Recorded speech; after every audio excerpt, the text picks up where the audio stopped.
So I'm about to be very upfront and vulnerable for a second. Yesterday, we filed our financial reporting for the campaign here in Virginia for the end of 2024. And while I did not do a substantial amount of fundraising last year, I did really buckle in December and was just shy of the goal I had set for myself. However, my opponent has continued to raise funds, specifically from corporate PACs, corporations such as Verizon, Comcast, Amazon, and now she is taking money from Clean Virginia, which ironically is the opposition of Dominion Energy, who she took $128,000 from in the previous cycle. So I'm sitting here continuing to trust and depend on small dollar donors. I started out the first cycle pretty much where I am now, about $150,000 behind my opponent. And I know that I can still beat her because I came so close last cycle. And I did that because of the help of small dollar donors. And I say this to say, I need your help.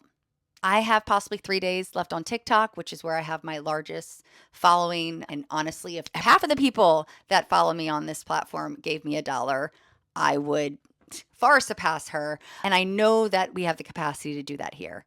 I have almost 60,000 followers on Instagram. And despite the fact that I have a lot of concerns around Meta, I'm going to stay there because the reality is my opponent is not good for this district. No amount of corporate dollars are going to make her better as a representative. Just yesterday, HB 1612 was introduced, and it's a bill for child care subsidy programs, maximum reimbursement rate, vendors providing care outside of normal business hours. This bill is specifically targeted to help families who own small businesses, who are in the medical field or EMS or nurses and doctors, or public safety like police and firefighters who work unusual hours and need access to child care and need access to these programs that already exist but are not existing outside of these normal business hours. She voted no.